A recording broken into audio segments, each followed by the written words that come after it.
Alright, what's up y'all, and welcome back again to Diablo 3. I finally got my Necromancer to level 70, so she's maxed out, and as you can see, we're rolling with some pretty sweet armor. It's actually the armor that they were giving out in that season thing I was telling you guys about in the first video. This armor set is called Rothma's Ossified, or Rothma's set. I actually forgot the name of it. Let's check that right here. Yeah, Bones of Rothma is this one, and it's more geared towards the summoning archetype, which is what I've been using. There are many other archetypes you can use with the Necromancer, like a purely Necromancer without any of the summoning, like the blood capabilities and the curses and all that stuff. But I've been going with a purely summoner type Necromancer. Now the skills I've been using are Siphon Blood with the Purity of Essence rune, which essence gain is increased while you are at full health. That way my essence can recover very, very quickly. The reason I do that is because I abuse the Skeletal Mage ability, and I use the Singularity rune, which consumes all of my essence. So I'll call up my Skeletal Mage, I'll hit an enemy with my Siphon Blood for like literally a second, and then I'll have full essence back, and I can summon another one real quick. Whoops. I can summon another one real quick. I didn't mean to click that, but anyway.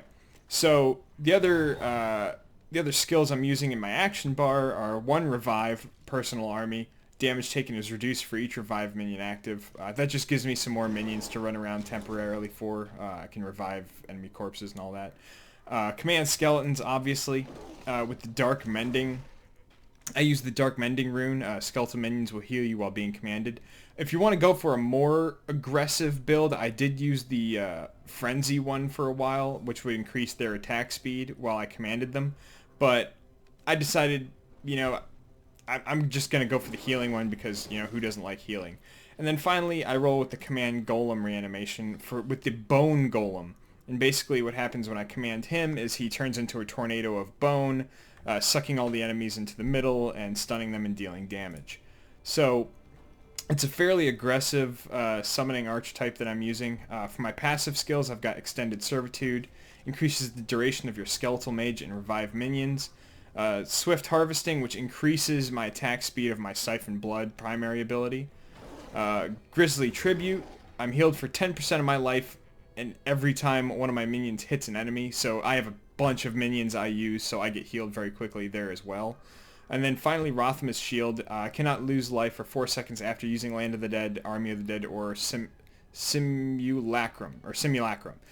Simulacrum is another ability you don't unlock until like level 66 or 65 or something like that.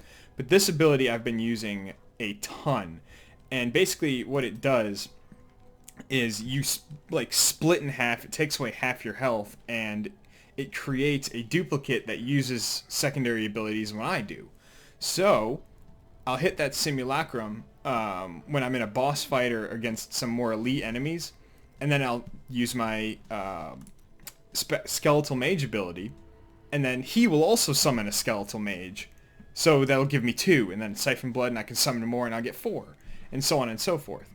So that multiplies it, and then I have a rune for Simulacrum, which is Blood and Bone, which creates a second Simulacrum out of bone, but the duration is reduced. So, doing the math, every time I use Simulacrum and then Skeletal Mage, I get 3 Skeletal Mages with the Singularity rune. So 3 super powerful Skeletal Mages with 1 click. So I've gone full Summoner archetype. This is a very powerful build if you like that. It's a more aggressive summoning archetype. Like I said, there are plenty of other builds. I mean, there's tons of things here for different build types. If you want to be a more aggressive tanky type, there's plenty of YouTube videos out there showing powerful builds for other types, like for blood types and curse types and all that stuff. But that's never been me. I've always been more about the summoning type and dealing with my own personal army. For the set of Rothma's Bone set items, This is more geared towards the Summoner archetype and the Bone archetype and all that. So as you can see here with the second, fourth, and sixth set abilities, they're basically geared towards minions. So having two, my minions have a chance to reduce the cooldown of Army of the Dead by 1 second each time they deal damage. I don't use Army of the Dead. It's a very powerful skill if you do want to use it. I just don't. For 4 items, I gain 1% damage reduction for 5 seconds each time one of my minions deals damage, max 50 stacks. So having a ton of minions, every time they deal damage, that's basically active all the time. And then finally, for having the entire set of Rothma's Bones, each active Skeletal Mage increases the damage of my minions in Army of the Dead by 250%. So like I said, with my Simulacrum ability, I mean, I can have about 6 Skeletal Mages active at one time. I could have more, but they would be less powerful because they wouldn't use all my essence. But that's still 6 times 250.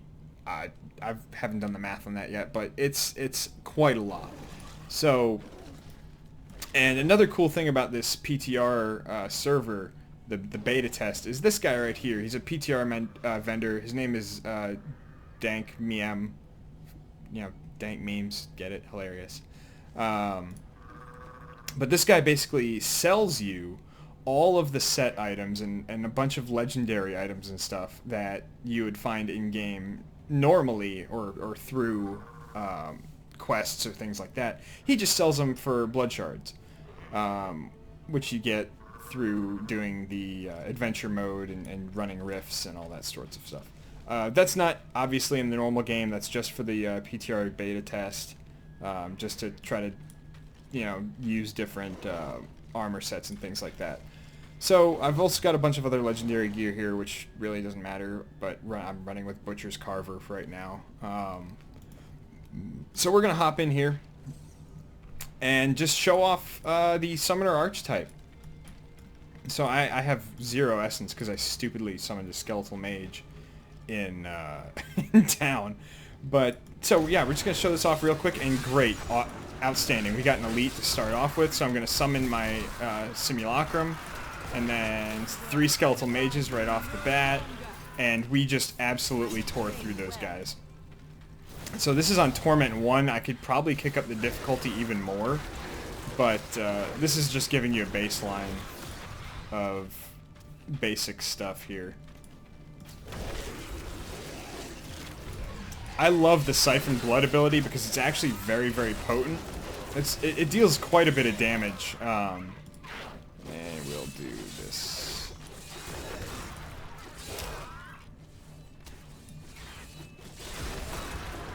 So, I mean, with my passive skill set too, I can summon all of these guys back from the grave, and they actually stick around for quite a hefty amount of time.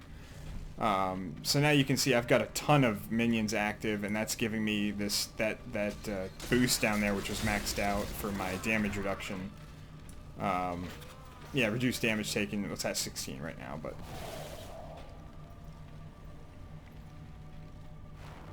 this is a very powerful. And again, my armor set's not showing up. That's just a little issue with the beta. I don't know if that's taking away the actual bonuses or not. I don't think so. I think it's just an appearance thing, where your armor and sometimes your equipment sets don't actually register into the word. There you go. I don't think it's done this way.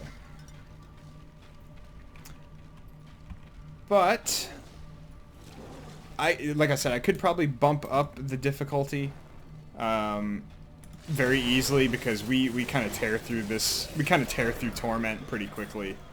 But I dropped down to Torment 1 just to show you guys kind of a baseline of and kind of what this Summoner archetype can do.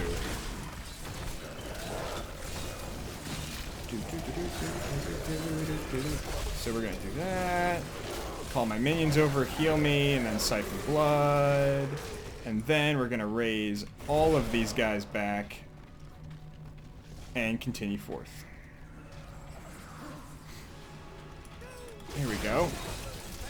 call my Simulacrum, Skeletal Mages, and tear through that elite group like they're butter. So this is a very, very powerful set. I mean, I am very, very happy with the way the Necromancer is played out. They're probably still going to do some balancing with him. And there's the Golems, the Bone Golem's ability right there. And once again, my armor disappeared. That's interesting. But this is the build that I've put together. This is the build that I use. It's the build that I'm definitely going to use when the actual game comes out, because having so many minions keeps a lot of the attention off the Necromancer herself, or himself, whichever one you use. And that's what I love. I love kind of just managing my own little army and pushing forth and keeping things going, you know? And we're going to fight a boss here. Racking off. Oh boy. Ow. I should have waited for my Simulacrum to come back, but it's okay. And again, we are just absolutely pummeling that guy. He's done. And I probably didn't get anything decent for it. No, I didn't. It's okay. But a bunch of marquee stuff. Yeah. But yeah, that is the Summoner Archetype build right there. I mean, you can tinker around with it, use different... Obviously, I don't have the best gems in here right now just because I kind of threw everything together real quick for this video. But that just gives you a basic idea of what you can expect from the Necromancer Summoner line. If you want me to do different videos showing you different types of Necromancer builds, I can do that. I would just have to grind a little bit, get some blood shards, get the different set armors to show off to you guys too. But yeah, this is probably easily my favorite character in the game already. I love this build. I love the Summoner type. It's outstanding. It's what I used in Diablo 2. It's what I'm going to use here. So thank you guys so much for joining me. If you liked the video, don't forget to press that like button and subscribe to this channel, because I love you guys and I love putting out videos for you, and I love doing this as kind of a pastime. So thank you all for joining me, and I can't wait to see you in the next one.